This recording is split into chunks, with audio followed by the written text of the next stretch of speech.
the first thing that children need to see is that I am loving their mother the best that I can. That's parenting 101 right there. Welcome to the Fathering Strong podcast, where we connect, engage, and empower fathers to be the best dads they can be for their families and communities.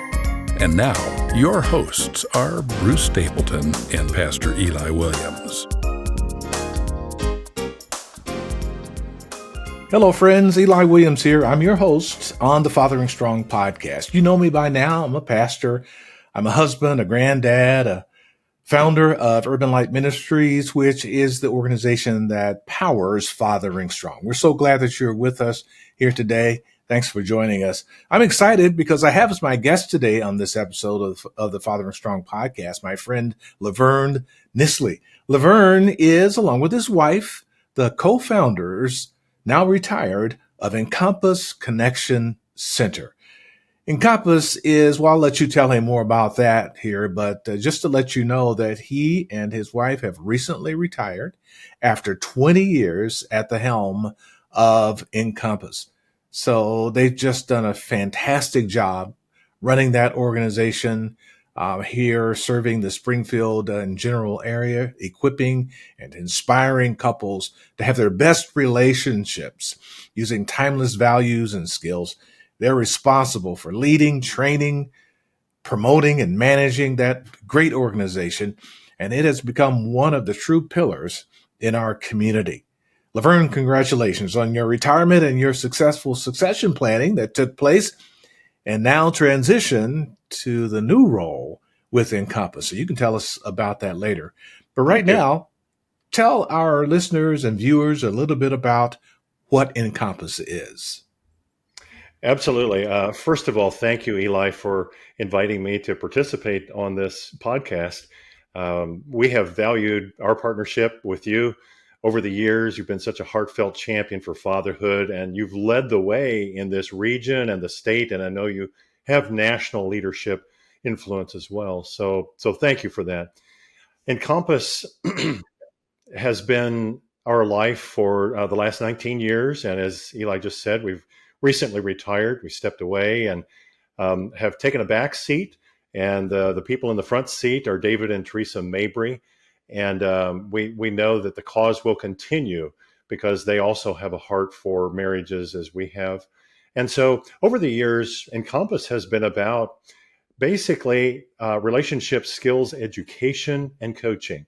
We're not counselors. We are coaches. And so we come alongside and help them as couples learn and implement skills for their relationships so that they can be successful. So that's a little bit about what Encompass is about. It indeed has been a great partnership, and we hope it'll only get stronger as we grow and as time goes on. As you know, Absolutely. And as our viewers know, Fathering Strong is focused on dads. That is our target. And everybody has a fatherhood story. Some are good, some are bad, some are very ugly. We want to hear yours. Tell us, Laverne, about your relationship with your father.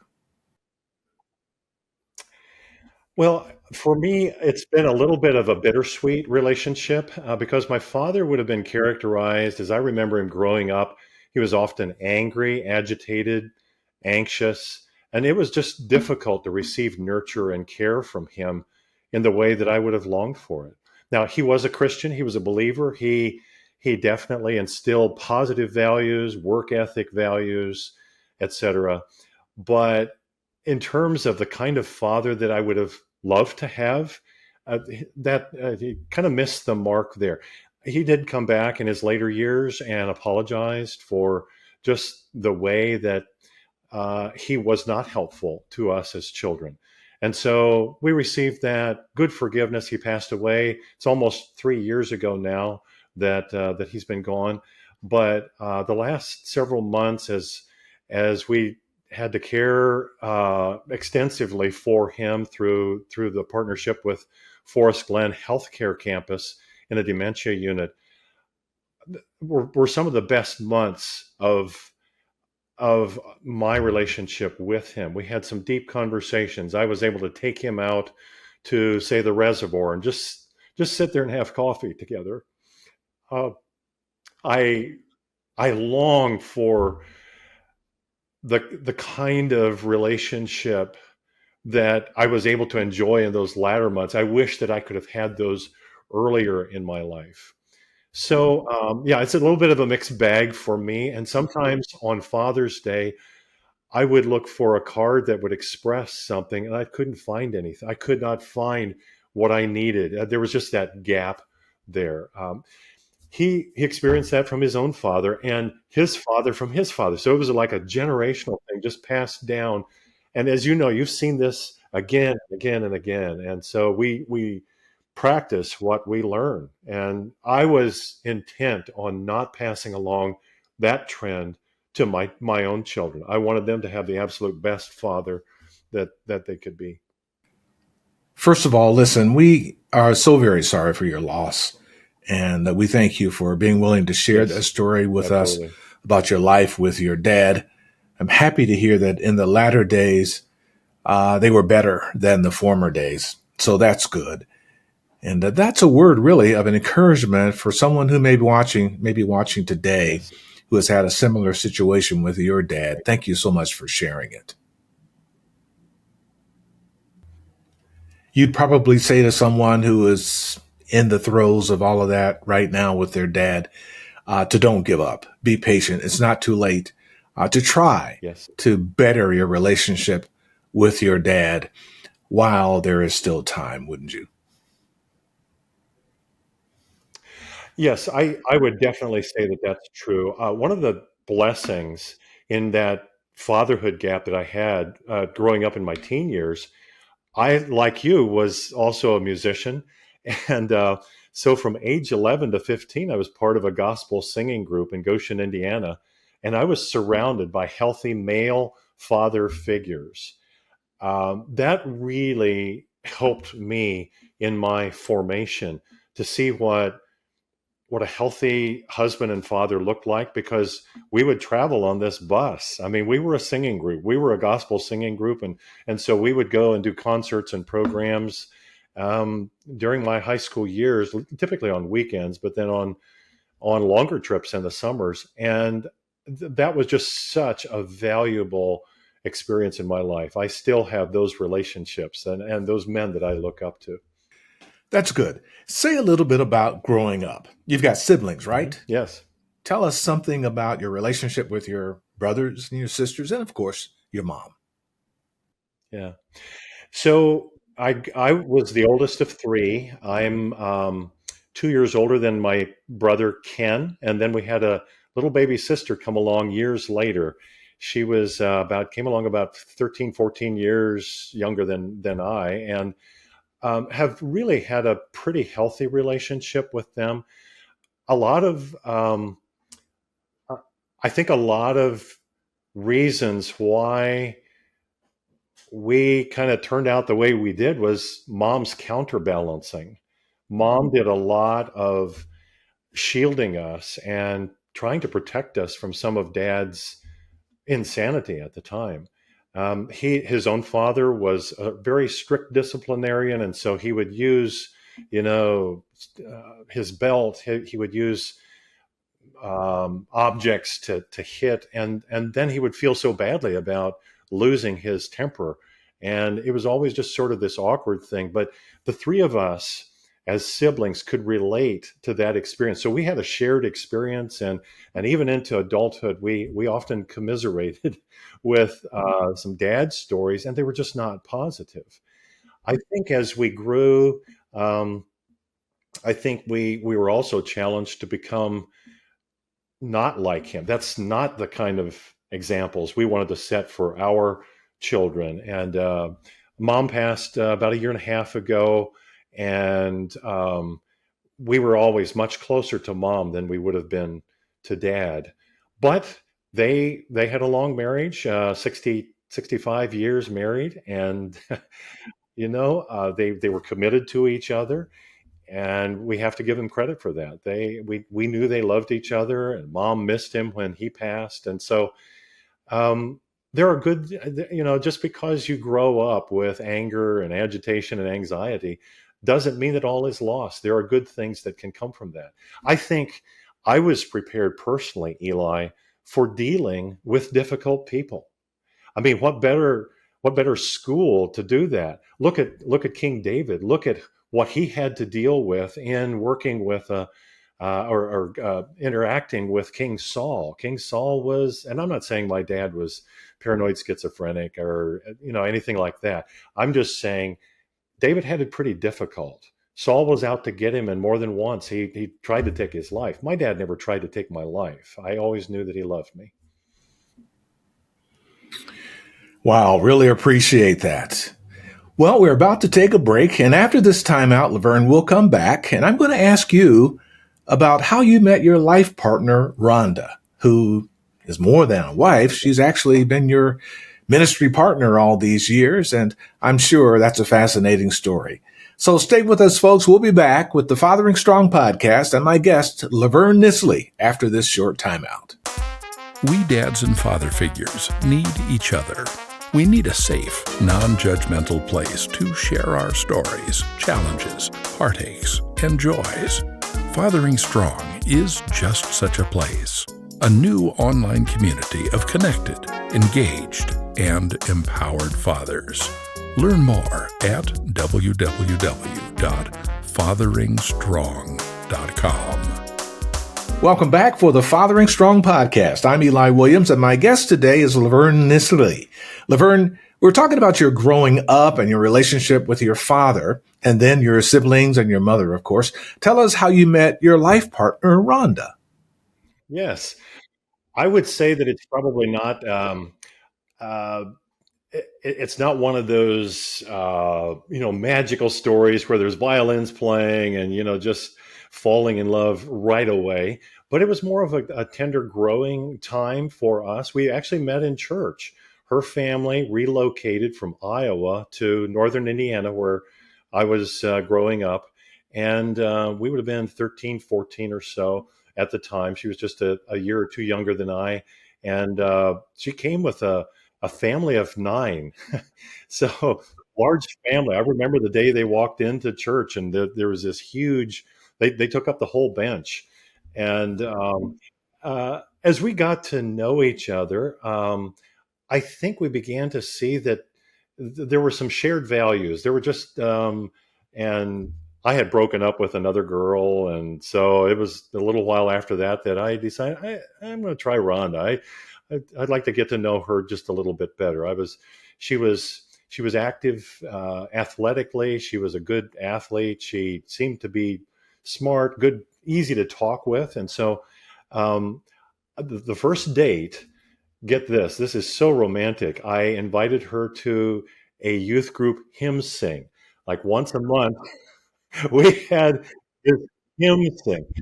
Boy, is that ever going to go somewhere, right?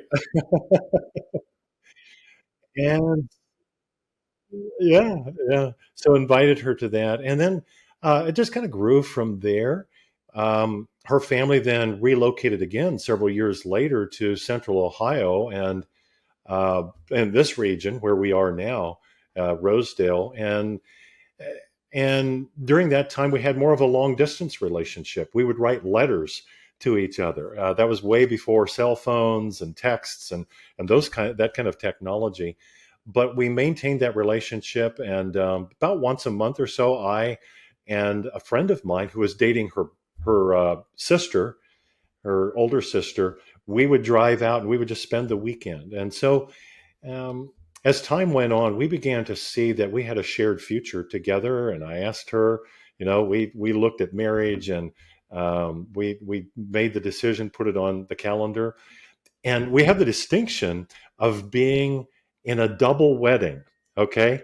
Her sister, Marcia, got married the same weekend. And then there was a third wedding the next morning. Her brother and his wife got married. So 3 in one weekend.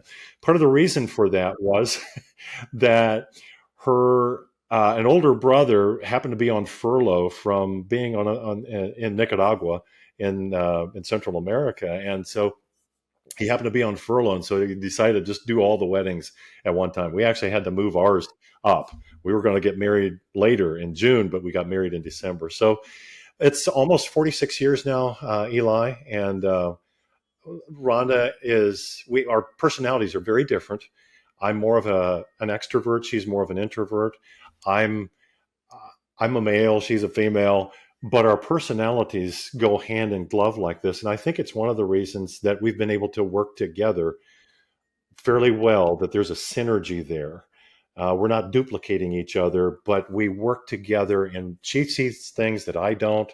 I see things that she doesn't. And so we work together in that way. So I'm just very grateful for our 46 years of marriage. Congratulations on that. So my Thank you. next question is related to that. Based on your extensive learning in the area of relationships, particularly when it comes to marriage, if you could distill all that knowledge and all the experience down to three things, what would those three things be to a healthy and happy marriage? Yeah, so I would say that probably the first one is one that we didn't really begin practicing until about 10 years into our marriage, and that is praying together. Yeah, we would pray together for meals and for big things, but not that daily praying together.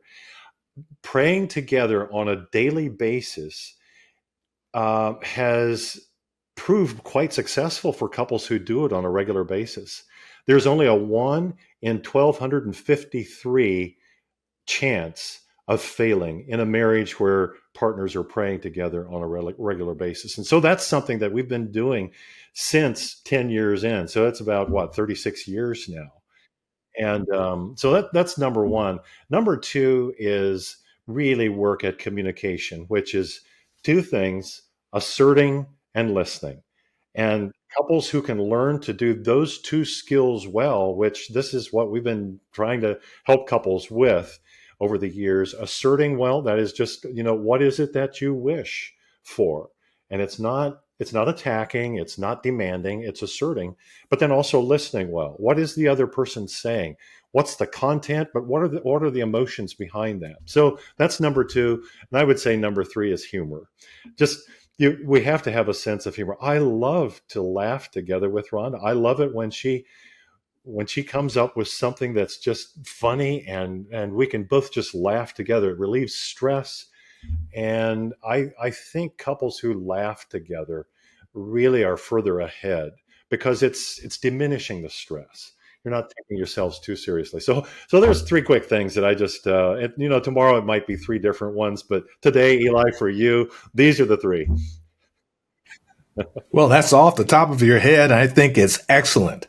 That says a lot about the wisdom you've gained over all these years, and being able to distill them down like that, that's pretty remarkable.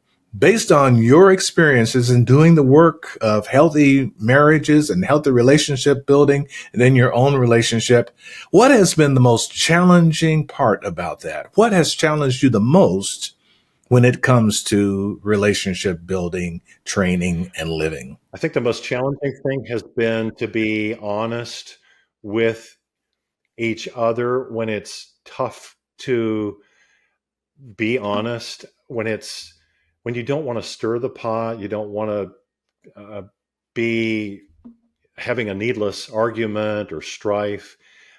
That for me has been the most challenging. As I told you earlier, I love to hear Rhonda laugh, but I hate to see Rhonda angry. When she's angry, my tendency over the years has been to try to calm her down. And if you're seeing my hands right now, when she sees my hands doing this, that doesn't calm her down. That does just the opposite. And what I've learned with regard to that particular challenge for me is to validate the emotions that she has and to actually get her to talk about them and to listen just as well as I can. What is it that's upsetting you? How am I making you angry? What are the emotions behind that? So for me, that's really been helpful. But I have to say that is the biggest challenge, is just being honest with each other when you have difficult conversations to have, because I would tend to maybe back away from those. I don't dive into them maybe the way that other people with other personalities might have. Yeah, you brought to mind a lesson I learned early in my marriage, and we've been married 41 years. At least it'll be 41 years in December. And one of the mistakes I used to make in our relationship was, and it took me a while to figure this out, but that when my wife would be upset about something for whatever the reason, I would say, well, you really shouldn't feel that way. And things didn't really get better after that. That didn't really help the situation. It really made her feel Yeah. as though her feelings aren't valid. It took me a while to figure that out. And I've learned my lesson well. Why wouldn't it? Yeah, when you're told you shouldn't feel that way. Well, I do feel that way, and yeah, so yeah, it's wrong to feel that way. That's quite unhelpful. Yeah. Yeah, so those are the struggles. What about the joy? What have you derived from your work? What is the thing about the work that you've been doing all these years that has brought you the most joy? Yeah, that's a great question, Eli. And I think it'd probably be similar to yours, and that is transformation. When I see transformation, when we see transformation in couples that we're working with or any clients that we're working with, and see them taking skills that have become somewhat ingrained in our hearts, and maybe we just kind of take them for granted, but for them, it's like new material. It's like new ground that they're plowing and planting in, to see transformation. And then not only in their relationship, but in their children's relationships. I've been editing a video that we're going to show at the 20th anniversary about a couple who received mentoring. Oh, it's been probably a good 15 years ago. And now their daughter has gone ahead, and she's just recently gotten married. And we heard her testimony about what she saw happening in her mom and dad's life as they got the help that they needed. She said the transformation was amazing. And I knew that I wanted this for my own relationship when I got married. And so they got coaching and mentoring from exactly the same couple. It would be Dave and Cindy Johnson. You know them. Dave and Cindy Johnson gave them their coaching, their premarital preparation years later. It's that kind of thing. And to watch then not only couples that we coach transforming, but stories like that where we're hearing couples that we've worked with, other people that we've helped or trained, or helped them through some tough times, that can be then passed on, the ripple effects. I would say that another thing that has given us joy, and this is not so much work related, but it affects work, and that is for Rhonda and me to find things to do together that we both really like. We love riding bike. We absolutely love riding bike, and for years we rode a tandem recumbent bicycle, put 13,000 miles on it.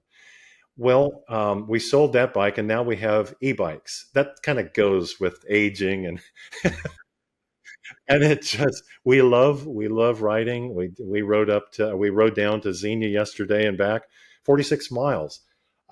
We and so we had a little bit of help, but those kinds of things, playing pickleball or racquetball sports or walking, doing things together, that has been a real joy. We absolutely love doing that.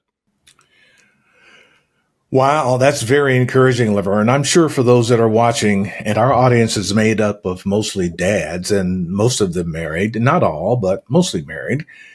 When we come back after this break, I'm going to ask you for your advice.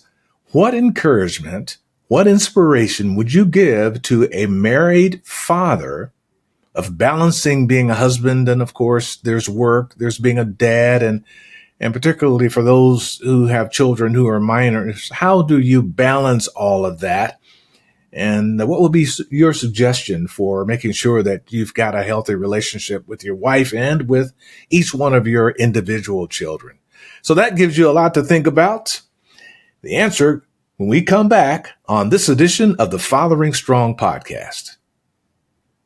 Do you know a new father who could benefit from a basic introduction to healthy fathering principles? POPS 101, a free online course consisting of 4 one-hour sessions in English or Spanish, could be perfect for him. POPS 101 lays out practical steps toward becoming the protector, order keeper, provider, and stabilizer his child needs. Learn more at urbanlight.org. Welcome back. This is the Fathering Strong podcast. Thank you so much for joining us today. My guest is Lavern Nissley. Lavern and his wife, Rhonda, are recently retired as co-directors of Encompass Connection Center. We're really glad you're with us, Lavern. Thank you so much for taking the time out of your busy retirement because, after all, you're not totally retired, right? You have just taken a different role now with Encompass. That's correct. They've invited us to continue doing some work with them, contracting, coaching, and consulting as needed. It's more project based, but we're very happy to just kind of slide back, sit in the back seat, really play more of a support role as needed. And then we've also set up a new kind of a mini organization called Team Nissley Coaching and Consulting, especially for nonprofits. We've been leading a nonprofit for almost 20 years, and there are lots of mistakes that we could help other nonprofits avoid, as well as some wins that we could help them to achieve if invited to do so. That's very cool. I may be calling you. Okay. All right. So here's the question. What advice would you give a young father, not necessarily young, but someone with young children especially, and a wife? How do you balance all the responsibilities of that and having a job or career so that you're giving due attention to building strong relationships with your spouse and, of course, with your individual children? Yeah, that's something that many, I think, fathers really do struggle with because they've got all these demands kind of coming. They know that they need to spend time with their wife. They know that they should spend time with the children, and so I think the first thing that children need to see is that I am loving their mother the best that I can. That's parenting 101 right there. If you want to succeed as a dad, make sure, whether you're married to her or not, but that you are honoring the mom of those children. That needs to be there. But then beyond that, one of the things that I really look back on and that our kids look back on with fondness is we would do monthly chats with each of the kids. I would do those monthly chats. I would just take them out. I would have a little bit of a script in terms of, what are they finding meaningful in life? What are they finding challenging in life? What's something that's coming up that they're dreading a little bit? What's something that they're looking forward to? And so they remember those monthly chats. And so it's something that we're continuing with grandchildren as we have occasion. And so as we get to spend time with individual grandchildren, not all of the grandchildren at once, that can be overwhelming. They're vying for power and for attention. They are totally different people when they are one-on-one with dad or with mom, or as I'm talking about grandkids now, with their Nana and Papa. They're just totally different people. And so to be able to spend quality time with them, it's not that hard to go out for an ice cream cone and just spend a half hour. That's time very well spent. It's a high priority. I don't think dads, and I'm speaking now to dads in your audience, dads, you will not regret having spent that kind of time, maybe needing to squeeze out work a little bit to make time for that. But that's something that you will not regret and your kids won't regret. That is spot on and completely in line with what we talk about in our programming here and on the podcast. Children spell love, Time. They need that individual time, just as you said, in order to build a relationship Exactly. with them as individual people. Lavern, we are so grateful that you took time out to be with us today on the Fathering Strong podcast. It has been so good, Oh, and we thank knew you, it would be. Eli. You do Kind of not you. disappoint. We appreciate it, and that wraps up today's podcast. We want to join you to be with us next time, as we're going to have as our guest someone whom I think you'll really enjoy listening to. It's Peter Lawson Jones. He is one of the ones that wrote the legislation that created the Ohio Commission on Fatherhood, which is actually quite unique. Ohio is the only state in the nation with a commission on fatherhood. So that's coming up next week here on the Fathering Strong podcast. We hope you will join us for that. Not only that, he's a retired legislator and he's an actor. We'll tell you about his latest role in the movies. Peter Lawson Jones, our guest next time on the Fathering Strong podcast. So thanks, Laverne. Really appreciate it. And folks, be with us here next week as we'll have another Fathering Strong podcast. And I'm going to leave you with this final thought. It has to do with spending time with your children, making sure that they see how well you love their mother, because things are often better caught than taught. The scripture tells us in Proverbs 22:6 to train up a child in the way he should go, and even when he is old, he will not depart from it. So one of the ways we train them up is by providing an example of how to love well and how to build relationships with others in your life. It'll be a lesson that they won't soon forget, and it'll help them to grow up and be the kind of people that you want them to be. Thanks again for joining us, friends. We'll see you next time on the Fathering Strong podcast. Fathering Strong is powered by Urban Light Ministries, a not-for-profit organization serving the needs of families and children for nearly 30 years. Your support helps us continue turning the hearts of fathers to their children, while meeting some of the immediate critical needs of struggling families with small children. Contributions of all sizes are welcomed at www.urbanlight.org. The Fathering Strong podcast is a production of Urban Light Ministries, with technical assistance from the Momentum Group, and Harold Rayford provides the theme music. So thank you for listening.